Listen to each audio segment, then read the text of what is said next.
Liverpool, Arsenal, Liverpool. Where does Bradley Barcola go? Let me know your thoughts, of course, in the comment section. People, there is a battle going on at this current moment in time. It looks like Bradley Barcola is ready to leave PSG. Do I blame him? Not really, with the kind of players, that you've got there at PSG, Kvaratskhelia, Doué, Dembele. You're battling with some really, really good players. It looks like also as well, they're looking to sign some more players for their team. Is he going to get the game time that he probably feels that he deserves? Probably not. So I think he's in that kind of position now whereby he feels that it's probably time for him to keep it moving. So those are the two teams at this current moment in time. Do I feel that these are two teams who need him? Liverpool 100%. They are crying out for a talented left winger, someone with experience at the highest level, if I'm being honest. And what's a higher level than going back to back in the Champions League and playing? Do you know what I mean? Like, and doing well, maybe not so much last season, but the season before that, doing really, really well for your team and kind of just progressing throughout his career. He's still young as well. I think we forget that he is still young. This isn't a finished article. This ain't a player that I feel that is okay, this is the best you're going to get from him. No. From his days at Lyon and up until now, he has just progressed, in my opinion, as a footballer. Someone with crazy level of pace, crazy technique, crazy dribbling ability. Yes, his finishing it leaves much to be desired. I do get that, and I understand the frustrations behind that. But for me, I'm really struggling to find, better wingers out there. Can I even say available? Just better wingers in general. To be honest with you, I mean, if we're not talking the Kvaratskhelia, the Vinicius Juniors, and Mbappe, whatever position you kind of want to put him into, there's not that many out there. If I'm being honest, if we're just talking talent for talent, band for band, I don't really feel like there's that many good left wingers anyway out there. But it's not even the fact that he can play left wing, because he can play across the front three.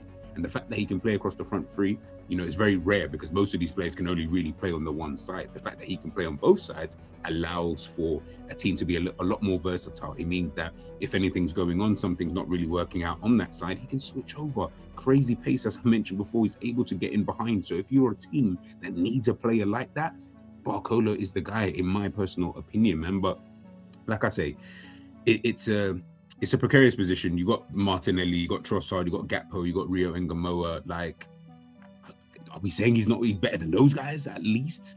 Did you get what I'm saying? In my opinion, he's better than all of them. Do you get what I mean? Like, I feel like he's a player that if you give him the game time, he's going to show you really what he's kind of all about. And I think it's just really about him being able to kind of do that. But listen, if you can do that on a consistent basis, I feel you're going to see the best from a Bradley Barcola. We'll have to, of course, wait and see. But let's take a look at a couple of little statistics, behind Bradley Barcola, and then, of course, talk a little bit about his style of play, and then I'll give you kind of my verdict towards the end. So, as I said before, this is a player who can, of course, play left, play right, play through the middle. Last season wasn't necessarily his best, obviously, not being able to play as much last season, even though he did play quite a few amount of games. But you can see with his heat map there as well at the bottom of the player card there, left and right and through the middle. I just feel like that is so vital in today's game. And you can see why PSG are so good, because their front four, so to speak, or let's say front three, Doué, Dembele, Kvaratskhelia, and then, maybe potentially one of the midfielders, that fluidity that they've got, when you add in then someone like Bradley Barcola who can play on both wings, honestly, man, it massively helps, man. He's a nightmare for fullbacks. He dominates that left flank, in my opinion. He avoids the flashy step overs, even though, again, he can do that, and he uses that raw acceleration, the sharp body feints, to kind of unbalance the player. He bursts down the outside line, or he can cut in, really quickly. It's that unpredictability, in my opinion, that then allows for the panic to set in on defenders, moving forward. And he's not just a speed merchant. Like, his decision making is pretty good. Inside the box, he can lift his head, he scans the space, he rarely waits to cross. Again, crossing, not the greatest. I'm not going to sit here and lie. As you can see, it is listed as one of his weaknesses, but he can pull those kind of clever cutbacks, to the kind of midfielders. But even when you're looking, give this guy consistency. That's all I'm at. Give him consistency. This is 24-25 season. I deliberately didn't put the date there, but this is the 24-25 season. When you give this guy consistency, 21-21. Savage. Do you get what I'm saying? Savage. That's what he's on. That's 42 GA in a team that won basically everything. in terms of trophy wise, and also winning the Champions League. When you don't give him that level of consistency, this is kind of what you will get, though.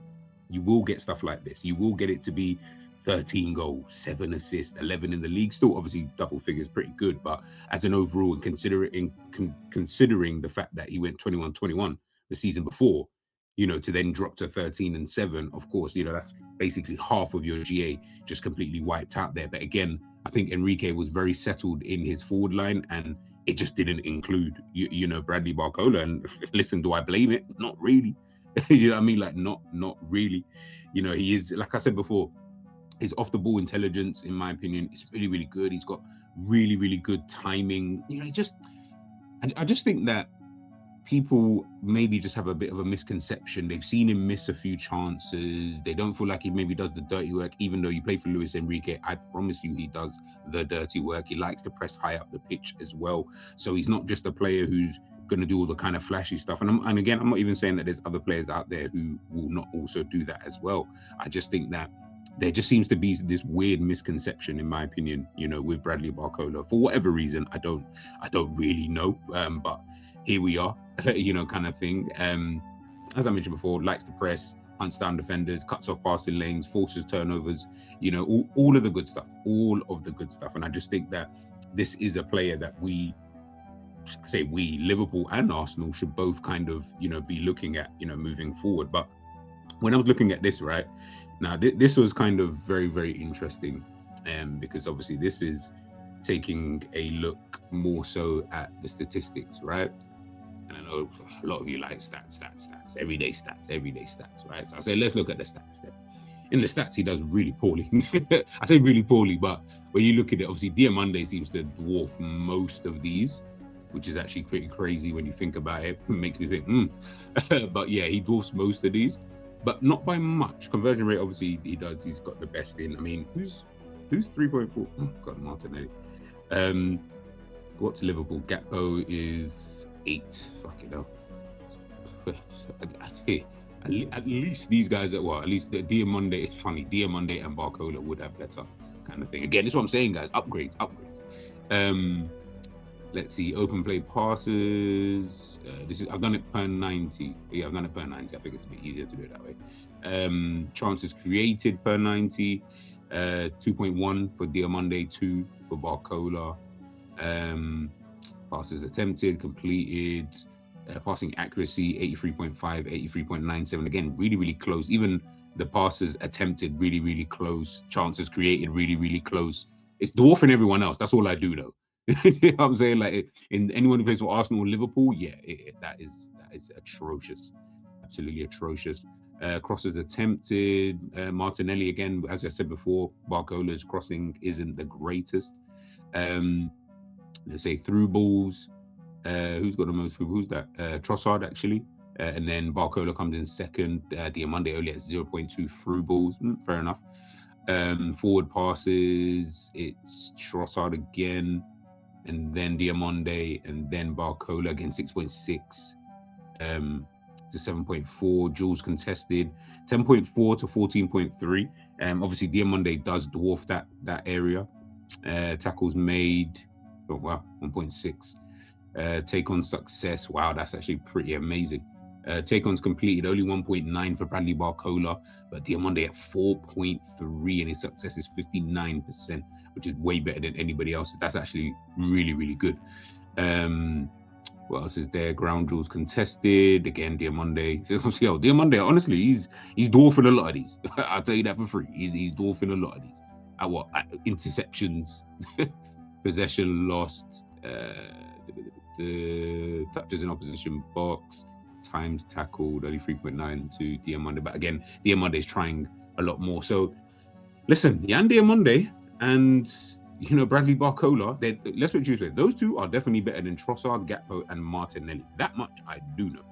So that's where you really do have to start looking at it and thinking, yeah, maybe it is time that we start looking at new players, to kind of play, in these kind of positions. Because going forward, as I said before, for me, it is more just about being able to kind of potentially even raise the floor of your team. Even if you don't feel like you're raising the ceiling too much, so at least raise the floor. So Trossard, Martinelli both need to be there. One of you can get a Barcola in and have the other one as that backup for those kind of games. And maybe I'd even keep like a Trossard potentially, because Martinelli, obviously, because of his age, he might want to play. With the Cody Gakpo, with that one and Rio, that one's a bit tricky.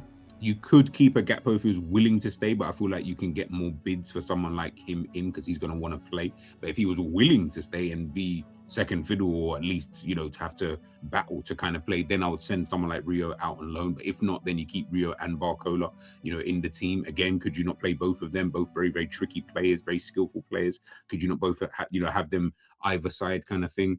Again, it's just a thought process. It really, really is just a thought process. But we'd have to wait and see. We'd have to really, really wait and see. But let me know your thoughts. Liverpool fans, Arsenal fans, like, do you want him? Really and truly, that's the question. Do you want Bradley Barcola in your team for next season? Let me know your thoughts in the comment section, people. And I'll catch you guys soon. Boom.